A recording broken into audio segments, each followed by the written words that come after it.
올해 다보스 포럼이라 불리는 세계 경제 포럼에서 세계 경제에 가장 위험한 게 무엇인가 하는 투표를 했더니 극한 기상이 1위로 꼽혔다고 합니다. 최근에 부산도 지금과 같은 수준으로 기후변화에 대응하면 앞으로 10년간 재산 피해 규모가 급격히 늘어날 것이라는 연구 결과가 나왔는데 자세한 이야기 나눠볼게요. 네, 한국은행 부산본부 김지원 조사역 전화 연결돼 있습니다. 나와 계시죠? 네, 안녕하세요. 안녕하십니까? 한국은행, 부산경제조사팀 김지원 조사역입니다. 네, 한국은행 부산본부가 기후변화 리스크의 부산 지역 주요 산업에 대한 경제적 영향 분석이라는 조사 연구 보고서를 냈습니다. 기후변화가 부산 지역 산업군에 미치는 구체적인 연구는 이번이 처음이라고요? 네, 그렇습니다. 최근 폭염이나 홍수 같은 극한 기상 현상이 만연해지면서 기후변화 리스크의 심각성이 점차 대두되고 있는데요. 이에 따라 한국은행 본부 차원에서는 기후변화 리스크의 경제적 영향이나 또 한국은행의 대응 방안에 대해서 다양한 연구를 진행해오고 있습니다.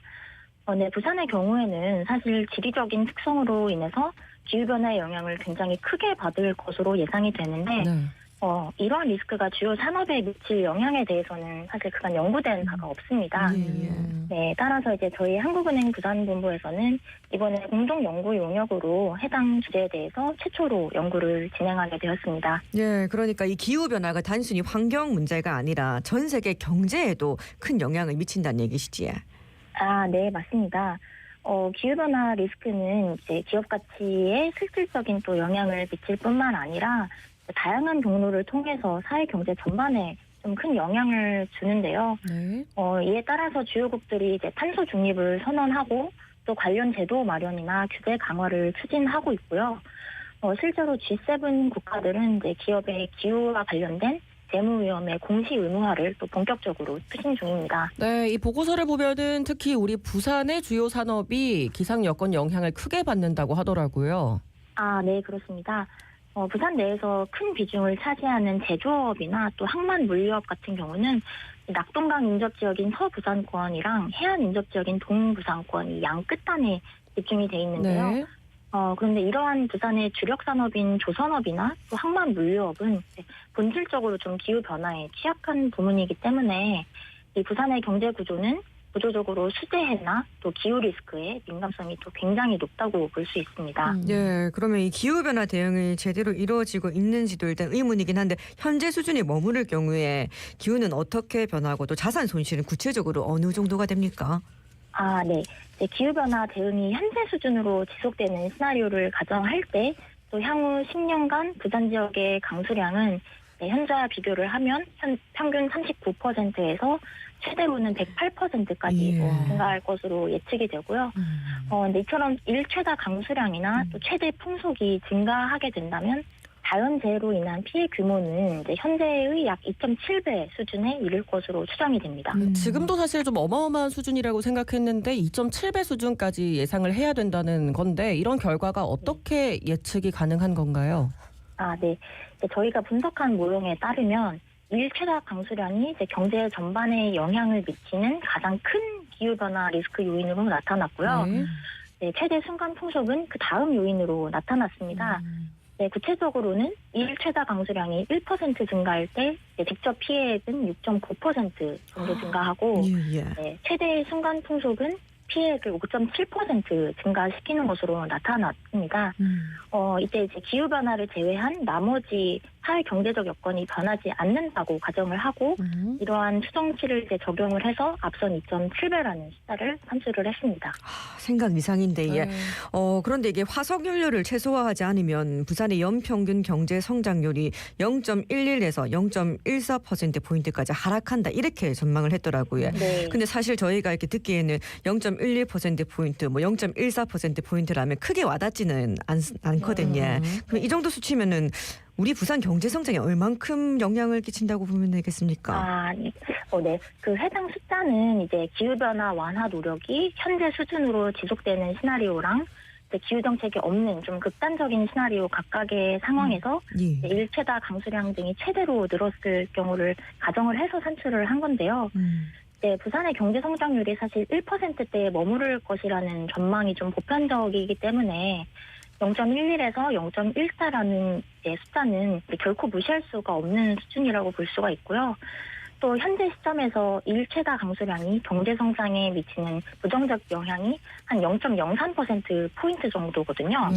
네, 따라서 0.11에서 0.14%포인트라는 숫자는 이제 0.03의 한 4-5배 정도 되는 굉장히 큰 영향을 끼치는 높은 수준이라고 볼 수 있습니다. 네, 그렇다면은 제조업의 경우는 어떻습니까? 네, 이제 극한기후 현상의 이제 경제적 영향을 부산 지역의 주요 산업 부문별로도 또 살펴봤는데요. 네. 통상적으로 기후변화로 인한 영향이 본격화되는 시기는 2050년대라고 저희가 보기 때문에 이 산업별 영향을 분석할 때는 향후 10년이 아닌 좀 보다 먼 미래인 2041년부터 2060년대에서 분석을 진행을 했고요. 네. 이제 먼저 부산 지역의 제조업에 대해서 분석한 결과를 말씀드리면 기후정책이 없는 이 부정적인 시나리오에서 이제 폭염 같은 것 때문에 열 스트레스가 오르면 업무 효율은 현재보다 한 40% 정도 하락하고 기업의 인건비 지출은 70% 정도까지 증가하는 것으로 나타났습니다. 예, 안 그래도 지금도 폭염으로 인해서 현장에서 근무하는 근무자들이 열악한 환경이 문제가 되고 있는데 나중에는 이거보다 더 심해질 거란 얘기 아니겠습니까? 네, 맞습니다. 예, 보니까 이 구군별로도 조사를 따로 했다고 하던데 맞습니까? 네, 맞습니다. 구군별로 보면 이제 열 스트레스 지수가 특히 높은 이제 사상구나 연제구, 남구 등의 업무 효율이 좀 크게 감소를 했고요. 네. 제조업 종사자 수가 특히 많은 사상구 같은 경우는 인건비가 최대 74%까지 증가하는 것으로 나타났습니다. 네, 2041년부터 2060년에 대해서 분석을 해서 제조업은 그렇고 항만 물류업의 경우도 기후 영향을 많이 받잖아요. 어떤가요? 아, 네, 맞습니다. 부산항이 지금 위치해 있는 동구의 폭염 일수는 현재 한 4.9일 정도인데요. 네. 부정적인 시나리오에서 이제 폭염 일수는 현재보다 한 5배 정도 늘어날 걸로 전망이 됐습니다. 이에 따라서 항만 운영이 만약에 중단이 또 된다면 평균 23일 정도 중단에 경제적 피해액이 한 1.1조 원으로 추산이 됩니다. 저희가 또 이제 태풍이 발생하는 경우에 대한 분석도 진행을 했는데요. 현재 대비 태풍이 한 10배 정도 증가하는 극한의 시나리오를 좀 가정을 했을 때 피해액은 1.9조 원까지 증가하는 것으로 나타났습니다.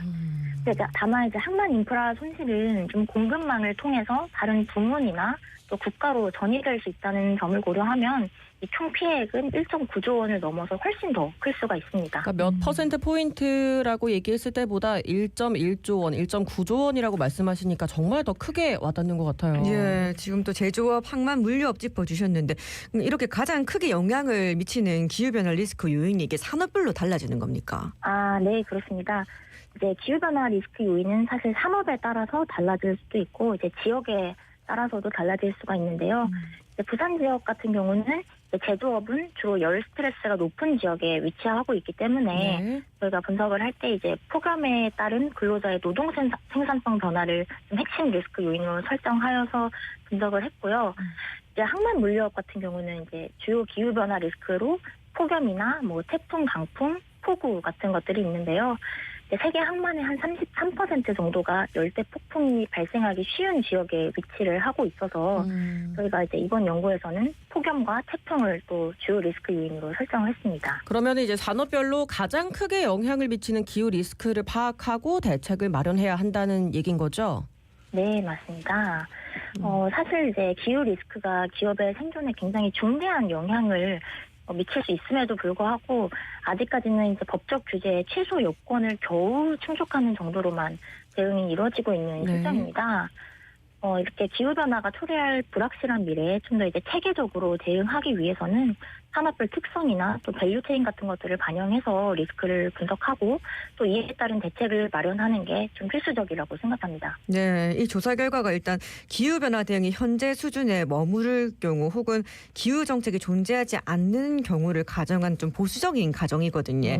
네, 그렇기 때문에 이후에 좀 더 적극적인 기후변화 대응이 있다면은 결과가 좀 더 희망적으로 달라질 수도 있을까요? 아, 네, 맞습니다.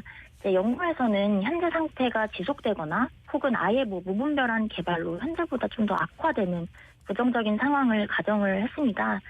만약 이제 재생에너지 기술의 발달로 또 화석 연료 사용이 좀 최소화되고 이 친환경적으로 지속 가능한 경제 성장을 만약 하게 된다면 기후 리스크가 부산 경제에 미치는 이 부정적인 영향을 좀 보다 최소화할 수 있지 않을까 하고 생각을 합니다.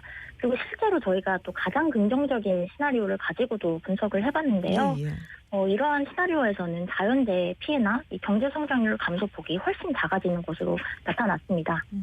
이 연구 결과를 토대로 경각심을 가지고 이 대응 수준을 좀 바꾸고 기후 정책도 제대로 수립을 해야겠습니다. 오늘 말씀 여기까지 듣겠습니다. 고맙습니다. 지금까지 한국은행 부산본부 김지원 조사역이었습니다. 고맙습니다. 고맙습니다. 네, 감사합니다.